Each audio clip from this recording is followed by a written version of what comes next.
Di toko buku tuh selalu ada aja buku yang judulnya mirip-mirip kayak 10 hal yang lo berharap lo tahu lebih awal, atau 10 hal yang lo pengen tahu ke diri lo yang lebih muda dari sekarang. Sebenarnya ini sesuatu yang gue nggak pernah tertarik sejujurnya sama buku-buku kayak gini ya, karena biasanya jawabannya normatif. Tapi beberapa waktu lalu gue ditanya sama seseorang di dalam satu sesi ya, pertanyaan yang mirip-mirip kayak gitu. Kalau lo bisa ngasih tahu diri lo yang lebih muda, lo akan kasih tahu apa? Dan di situ gue baru mikir. Plus juga gue mikir juga, anak gue udah mulai gede gitu ya, udah mau kuliah yang paling gede. Jadi pengen rapin ini juga ke anak supaya dia nggak perlu ngulang kesalahan yang sama kayak gue, plus shorten learning path. Jadilah gue bikin versi gue ini, gue bikin 3. Anyway, sebelum lanjut gue mau pengumuman dulu. Ini kan episode ke-69 dari podcast Time Out ini ya. Jadi gue berencana untuk mengakhiri keregularan. Setiap minggu sekalinya tuh akan berakhir di episode 70. Bukan podcastnya berakhir, podcastnya masih jalan, cuma mungkin nggak seminggu sekali aja. Mau berapa sering gue nggak tahu gitu ya. Alasannya lebih karena gue butuh waktu tambahan untuk jalanin 2 project yang gue pengen jalanin, yang udah dari tahun lalu sebenarnya gue pengen jalanin tapi belum kejadian. Yang pertama gue pengen nulis buku lagi, yang kedua adalah pengen bikin kelas marketing yang dari dulu gue pengen bikin dan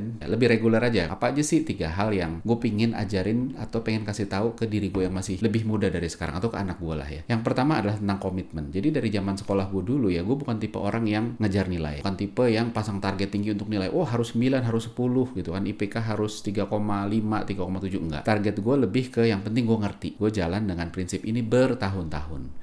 Dan dari dulu gue percaya ini tujuan yang make sense gitu ya. Buat apa sih nilai bagus? Yang penting kan ngerti. Walaupun makin kesini ya makin mikir gitu. Ngerti atau enggak kan harus bisa diukur. Dan nilai itu adalah salah satu cara untuk mengukur bahwa lu tuh sebenarnya ngerti apa enggak gitu. Walaupun bukan satu-satunya ya. Setelah kerja belasan tahun, gue pun mulai melihat gitu. Kenapa yang punya nilai bagus itu relatif lebih punya keunggulan ketika ngelamar. Karena memang nilai itu adalah cerminan dari komitmen sebenarnya. Bukan kepintaran ya, tapi komitmen. Bahwa lo komit untuk deliver apa yang di-expect dari lo. Makanya lo deliver dan dikasih nilai yang bagus. Jadi ketika lo bisa komit, banyak hal yang bisa lo dapetin. Pertama, dalam kerjaan lo lebih disayang bos. Coba lo jadi bos, lo lebih suka anak yang kayak apa sih gitu ya, anak buah nih ya. Pinter tapi nggak komit, apapun yang lo minta ke dia, lo yakin dia bisa mikir, dia bisa mecahin, tapi lo nggak bisa ngarepin kapan dia akan deliver. Bahkan lo nggak bisa megang bahwa dia akan deliver apa enggak. Jadi lo deg-degan gitu ya. Atau orang yang sebenarnya nggak pinter-pinter amat, atau mungkin bodoh lah ya, kita ambil ekstrimnya gitu ya. Tapi dia komit. Minimal anak yang komit bisa lo jadiin robot dalam tanda kutip ya. Lo kasih aja detail-detail, nih lo ngelakuinnya gini, lo udah nggak usah mikir, lo ngikutin aja apa kata gue, tapi lo lakuin, lo deliver gitu ya. Dan akhirnya masih lebih ada hasilnya ketimbang orang-orang yang cuma pintar tapi nggak komit. Dan kita lihat salah satu bentuk komitmen atau latihan komitmen yang paling nyata tuh kan sebenarnya kebiasaan olahraga. Ini salah satu hal yang seringkali juga dianggap remeh sama anak muda. Gue rasa semua anak muda ya itu punya jalan yang sama kita dulu ya, bahwa kita udah diingetin sama kakak, sama orang tua, sama orang yang lebih tua ya, lo olahraga rutin deh, ntar lo begitu menua gampang capek lo, dan kita selalu bilang ntar deh, besok deh, dan lain sebagainya. Yang kejadian kita nggak olahraga sampai udah mulai ada temen yang kena diabetes lah, yang darah tinggi lah, stroke lah, amit-amit. Dan mulai olahraga begitu lo udah umur-umur segitu, itu udah nggak gampang, jauh lebih berat, dan jauh lebih berat jadi kebiasaan. Soal komitmen ini, pertanyaan besarnya kan lalu gimana supaya bisa belajar, bisa pegang komitmen itu tadi. Jadi komitmen itu penting, kayaknya udah nggak debatable lagi ya. Tapi gimana sih caranya? Gue ngeliat setidaknya ada 2. Yang pertama adalah kemampuan framing dan nemuin angle yang memotivasi gitu. Jadi susah untuk komit sama sesuatu yang lu aja nggak tertarik gitu. Dan seringkali orang nggak diajarin untuk bisa lihat hal yang diminta kita untuk komit dari angle yang lebih menarik. Ujung-ujungnya kita nggak mau komit lah. Ngapain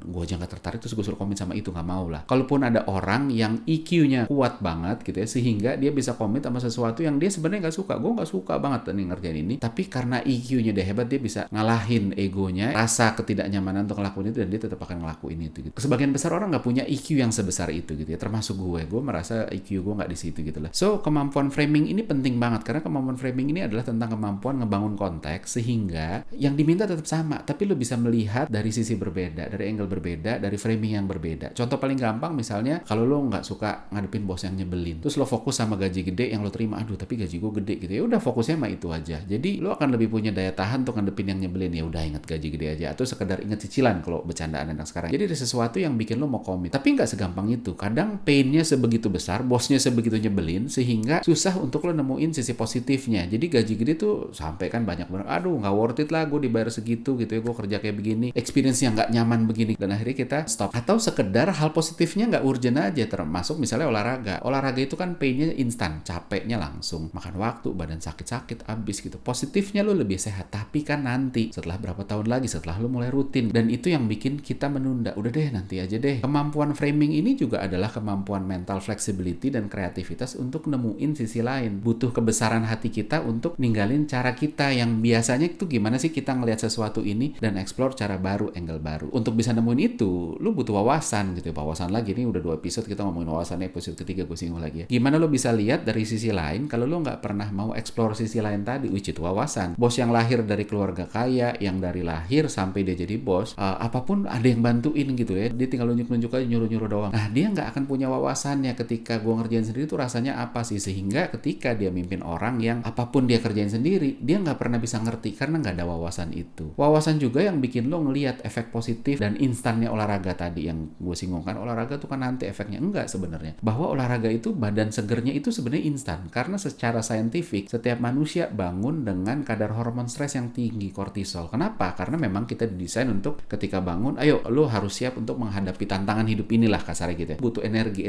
itu salah satunya dari kortisol, testosteron dan segala macam. Tapi sayangnya ketika hormon itu nggak lo pakai untuk ngadepin itu, akhirnya numpuk dan itu yang membuat lo justru jadi lemes, jadi capek. Udah tidur lama tapi kok masih capek ya, masih kayak belum tidur karena hormon stresnya numpuk. Dan olahraga pagi itu justru bantu lo nurunin hormon stres itu tadi. Makanya badan lebih enak ketimbang lebih capek seharian kalau lo olahraga pagi, dan tidur pun lebih nyenyak. Ini kan wawasan. Kalau kita nggak tahu wawasan ini, maka sulit untuk kita bisa komit sama yuk gue pengen olahraga tiap hari. Susah. Tapi begitu kita tahu, terus kita buktiin, ngerasain iya ternyata lebih enak ya badannya, akhirnya kita juga jadi lebih bisa komit. So itu tadi, komitmen sesuatu yang penting banget. Tapi balik lagi, bukan cuma sekedar ini penting apa enggak, semua orang udah tahu penting, tapi gimana caranya nemuin sesuatu supaya lo mau komit sama ini secara sukarela dan nggak tersiksa. Yang kedua adalah habit forming ya. Ini yang kedua masih dari sisi komitmen ya. Jadi wawasan plus creativity akan bawa lo ke framing yang lebih menarik, yang bikin lo punya motivasi. Jadi tadi kita baru ngomongin motivasinya aja, tapi hal nggak menarik apapun yang baru lo lakuin seringkali tetap nggak menarik. Bahkan ketika lo temuin angle yang menarik, tetap aja nggak menarik. Dan makin gede motivasi lo, makin besar daya tahan lo untuk bisa bertahan. Maka dari itu kita perlu nyari motivasi yang gede, angle yang bikin lo, wah gue tertarik banget nih sama ini, sehingga lo sanggup ngadepinnya gitu ya, sanggup untuk komit. Tapi balik lagi, nggak segala sesuatu lo bisa nemuin motivasi yang gede dari sana. Nah, supaya komitmen lo nggak bergantung sama motivasi doang, lo juga harus punya kemampuan habit forming, ngerti trik-triknya supaya lo bisa bertahan sama komitmen lo, supaya motivasi lo nggak tergerus oleh apapun yang lo nggak sukain, yang harus lo lakuin. Gue udah bahas berkali-kali soal habit forming ya, jadi gue nggak bahas lebih detail lagi, cari aja di episode yang lalu-lalu, gue lupa episode berapa, tapi beberapa kali gue bahas. Garis besarnya ada 2 mazhab yang mirip-mirip sebenarnya. Yang pertama tuh BMAT, punyanya Profesor BJ Fogg yang nulis Tiny Habit, bilang bahwa untuk bangun kebiasaan lo butuh motivasi, ability, dan butuh trigger, MAT. B sama dengan MAT. Yang satu lagi adalah modifikasinya dari ini,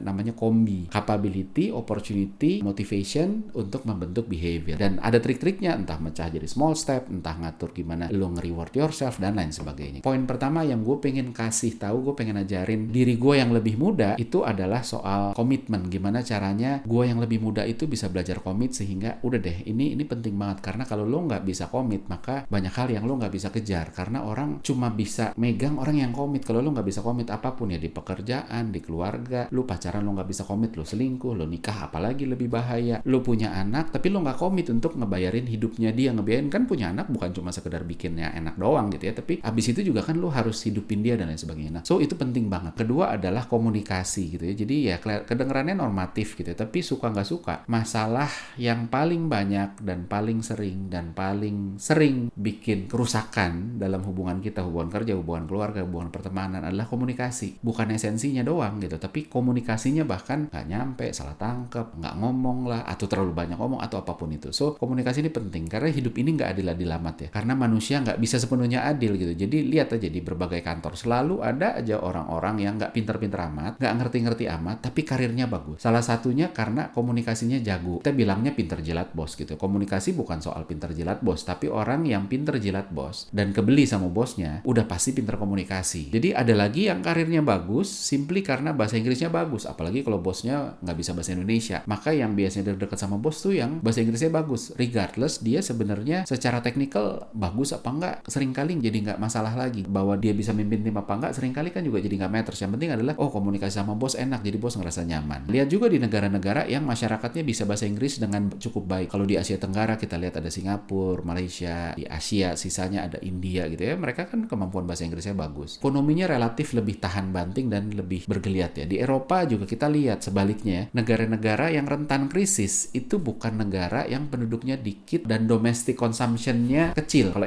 ekonomi itu kan bertahan salah satunya adalah penduduknya banyak sehingga domestic consumption-nya gede. Jadi kita bisa bertahan sama produk dalam negeri. Ketika krisis, beli barang dari luar itu mahal, lu bisa bertahan. Tapi enggak, waktu kemarin Krismon 98, 2008, negara-negara yang krisis itu justru negara-negara yang kemampuan bahasa Inggrisnya relatif lebih rendah dibanding negara-negara yang lebih bagus gitu. Yang lebih bagus itu lebih bertahan. Jadi gue memang melihat ada hubungannya antara kemampuan berbahasa, which berkomunikasi ya. Kenapa bahasa Inggris? Ya karena suka nggak suka ya bahasa Inggris lebih banyak dipakai di seluruh dunia. Bahasa universal bukan bahasa Indonesia. Jadi ya nggak adil buat kita gitu. Tapi ya udahlah. Nah bayangin juga lo kerja di Jakarta, terus kantor lo mau ekspansi ke daerah. Lo lah diutus, lo buka ya terserah lo mau pilih ke daerah mana gitu. Terus lo datang ke beberapa daerah, lo assess. Ada yang populasinya besar, which means potensinya besar. Ada juga yang populasinya biasa-biasa aja. Ada juga yang tenaga kerjanya itu kecerdasannya bagus. Ada juga yang jelek. Pertanyaan besarnya adalah seberapa besar lo mau prioritasin daerah yang lo susah komunikasi sama mereka. Ngomong aja susah. Gimana nanti mau koordinasi sama mereka? So kemampuan bahasa itu penting banget. Kemampuan komunikasi itu penting banget. Sebagai bagian dari gimana nanti kita kerja bareng, koordinasi. Tapi lebih dari sekedar bahasa. Kemampuan komunikasi juga soal punya empati. Untuk bisa lihat ini orang yang gue ajak ngobrol tuh lihat topik ini itu dari angle mana sih sehingga gue harus masuknya dari mana. Untuk ngerti apa yang dia suka dari topik ini, apa yang dia nggak suka. Sehingga gaya komunikasi dan kata-kata yang kita pakai pun itu bisa masuk ke dia. Jadi ini soal empati. Gue nggak percaya ada orang komunikasinya bagus tapi empatinya jelek. Kayak satu paket gitu loh. Jadi ketika dia komunikasinya bagus, kemungkinan besar empatinya dia nggak jelek-jelek amat minimal. Walaupun nggak harus bagus ya, tapi nggak jelek-jelek banget. Karena kalau empati lo jelek, maka lo akan ngoceh terus dan orang nggak akan senang dengar Pak lo ngomong atau ngomong sama lo. Nah komunikasi juga soal punya confidence, nggak takut untuk ngomong, tapi juga nggak over confidence dengan ngedominasi omongan lu terus yang ngomong. Jadi ini tentang tahu kapan lo harus ngomong, kapan diem. Dan ini seringkali berawal dari positive thinking. Ya lo nggak takut, lo nggak negative thinking. Nanti kalau gue ngomong salah, nanti gue dibully, nanti lain sebagainya gitu ya. Jadi kalau lo nggak punya negative thinking, maka lo nggak ada beban untuk ngomong gitu ya. Udah ngomong aja gitu. Walaupun juga jangan kebablasan juga gitu terus ngomong terus ya. Dan akhirnya komunikasi juga kan soal storytelling ya. Ini output antara empati dan kreativitas. Lo berempati, kalau lo nggak kreatif ya omongan lo jadi normatif ya. Lo ngerti sih, tapi ya udah ya begitu aja. Mungkin bahkan bisa bosenin. Kreativitas inilah yang akan bisa bantu lo untuk punya kemampuan storytelling yang bagus sehingga lo ngerti orang dari empatinya, tahu kesempatannya di mana, lo punya wawasan, lo bisa nentuin framing yang pas. Jadilah kemampuan storytelling lo. Jadi ini komplit semua secara keseluruhan dan lo akan jadi orang yang omongannya didengar, bahkan orang yang ketika ngomong mendadak semua orang dengerin. Dan kalau lo punya kemampuan komunikasi yang baik, banyak hal yang lo bisa capai karena kesempatan awalnya mulai dari komunikasi. Tanpa komunikasi yang baik, orang nggak tahu apa yang bisa lo pikirin, orang juga nggak tahu ide lo, orang bahkan nggak tahu kemampuan lo karena dia nggak pernah ngomong. Jadi gimana gue tahu? Dan banyak kesempatan hilang bener-bener ketika kita di kantor, kita pintar, kita paling jago di ruangan, tapi kebetulan yang nentuin lo naik pangkat apa enggak, gaji lo naik apa enggak adalah orang yang nggak bisa komunikasi sama lo karena bahasanya berbeda. Gimana kita mau nunjukin gitu? Jadi kemampuan komunikasi ini penting banget. Yang ketiga adalah kemampuan ngatur uang. Balik lagi kedengarannya normatif ya, tapi ada prinsip cash is king gitu ya. Gue yakin lo pernah denger ini, gue pun udah denger ini dari lama banget. Walaupun semakin kesini gue semakin sadar bahwa gue sebenarnya nggak ngerti-ngerti banget. Gue ngerti itu dalam konteks yang terlalu sempit. Gue mikirnya bahwa kalau lo punya uang ya aman, makanya lo kerja keras untuk punya cash. Lo puter uang, investasi di mana-mana untuk dapetin cash. Tapi lo lupa ketika lo puterin uang, lo harus jaga cash lo tetap harus punya cash. Ini yang sering kali orang lupa. Gue belajar ini sebenarnya dari sebuah games ya, namanya Airline Manager. Games ini tentang lo jadi orang yang punya airlines, lo dikasih modal awal, lo bisa beli pesawat, milih rute, beli pesawat pakai uang, milih rute pakai uang. Ketika pesawat lo terbang, ada penumpang, lo make money dari sana. Lo juga harus atur uang untuk beli bensin dan karbon kredit ya, karena kan ada CO2 yang dikeluarkan sehingga lo harus beli karbon kreditnya lah. Kebanyakan orang ya pasti pengen keren-kerenan. Wah, gue beli pesawat yang keren, pengennya A380 lah, atau setidaknya A350 atau Boeing 777, 787 atau apapun itu ya. Which lo nggak akan mampu karena modal yang dikasih itu masih kecil dan pesawat itu mahalnya ampun-ampunan. Terus akhirnya kita berkompromi dengan cari deh yang lebih terjangkau deh ya. Lalu nggak sabar untuk punya duit banyak, maka duit yang lo punya dihabisin untuk beli pesawat, buka rute ke kota-kota yang demand-nya tinggi supaya cepet dapet duit. Dan berputar itu terus. Yang dilupain dan kasih pelajaran adalah harga aftur dan karbon kredit itu fluktuatif. Ada masanya pesawat gue banyak, rute gue banyak dan keren-keren, menghasilkan uang besar, uangnya dapet, gue reinvest lagi untuk beli pesawat lagi, buka rute baru lagi, sampai cash gue habis satu tipis. Terus gue lupa bahwa harga aftur dan karbon kredit itu fluktuatif. Jadi walaupun gue punya pesawat banyak, rutenya banyak, demand-nya tinggi, pesawat gue nggak bisa terbang. Karena apa? Harga afturnya lagi tinggi. Yang kalau gue paksain beli percuma. Kenapa? Karena ketika harga afturnya lagi tinggi, maka gue terbang, pesawat gue keisi pun gue tetap rugi. Maka dari itu terus habis itu gue memilih nggak terbang. Buat apa gitu ya? Apa yang bisa gue lakukan? Gue nunggu sampai harga afturnya turun. Karena kalau gue beli dengan harga tinggi ya tadi jual rugi. Ngapain? Gue beli aftur dengan harga tinggi, terus pesawatnya terbang, terus gue dapat uang, begitu dihitung, loh kok gue dapat uangnya lebih sedikit ya daripada gue ngeluarin buat aftur, buat perawatan pesawat dan lain sebagainya. Nah, disitulah gue benar-benar baru belajar the power of cash ya. Jadi apapun yang lo mau kejar, pastiin lo punya cash. Cash untuk bisa bayar operasional, sehingga lo nggak perlu ngutang dengan bunga tinggi karena lo bisa bayar dengan cash. Cash untuk bisa nangkep momentum, sehingga di game itu gue bisa nimbun aftur ketika harganya lagi murah. Ketika mahal biarin aja, gue tetap masih bisa terbang karena gue udah punya timbunan aftur yang gue beli dengan harga murah waktu itu gitu loh. Jadi begitu harganya mahal, pesaing gue nggak bisa terbang, gue bisa terbang dan gue bisa dapetin penumpang yang biasanya terbang pakai mereka gitu ya. Di kehidupan sehari-hari sebenarnya juga banyak orang jadi kaya karena punya cash, sehingga mereka bisa nangkep momentum. Pas krisis harga saham lagi jatuh, dia borong deh. Mumpung jatuh, kalau kita nggak punya uang, gimana mau borongnya? Terus kita bilang, oh tuh si itu kaya tuh pak, itu tuh kayaknya dari mana? Dari saham. Oh dia mah enak, duitnya banyak. Padahal enggak, ini bukan masalah duit banyak atau duit sedikit gitu. Tapi dia punya duit ketika momentumnya ada, ketika harganya lagi diskon. Lu juga harus punya uang untuk nangkep momentum apapun itu. Entah beli tanah murah ketika ada yang jual BU, kan sering kali gitu ya. Ketika kita nggak punya cash, kita nggak bisa dapat. Nah, orang-orang yang punya cash akhirnya jadi makin kaya gitu. Maka dari itu orang kaya makin kaya, dan orang miskin itu selalu susah kaya. Karena orang kaya punya keleluasaan lebih untuk punya cash dibanding orang miskin. Orang miskin duitnya udah dipakai buat hidup, jadi cashnya tipis. Maka dari itu, ya ketika kita miskin, berusaha lo untuk punya cash gitu. Ngatur uangnya justru harus lebih pintar supaya lo punya cash, supaya lo punya privilege-nya orang kaya, bahwa gue punya cash sehingga ketika ada momentum barang murah gue bisa beli apapun barangnya. Tapi kemampuan ngatur uang di sini juga bukan sekedar ngatur cash gitu, tapi juga untuk ngatur uang secara keseluruhan ya. Dapat duit, berapa yang ditabung, berapa diinvestasiin, berapa yang lo pakai buat hidup sehari-hari, dan berapa yang lo keep sebagai cash tadi, sehingga ketika ada momentum gue bisa beli. Dan sayang banget sekolah kita ini dari lahir ya, dari kita pertama sekolah sampai kita lulus, kita itu diajarinnya fokusnya lebih tentang gimana cari uang, belajar macam-macam untuk cari uang. Tapi kita sedikit banget diajarin gimana caranya ngatur uang, kecuali yang kuliah ekonomi. Kesimpulannya, kalau versi muda gue udah tahu 3 hal ini. Yang pertama belajar komitmen, yang kedua belajar komunikasi, yang ketiga ini adalah soal gimana caranya ngatur uang. Gue yakin posisi gue lebih baik dari sekarang. Nah, ini versi gue. Mungkin lu punya 3 hal yang berbeda ya, karena setiap orang punya kelemahan masing-masing, dan lu kan pasti pengen, iya coba kalau gue bisa begitu ya, apa sih? Nah, saran gue adalah lu lakuin itu deh. Lu coba deh, lu assess diri lu sendiri. Kalau gue bisa ngasih tahu diri gue yang lebih muda, gue akan kasih tahu 3 hal apa sih?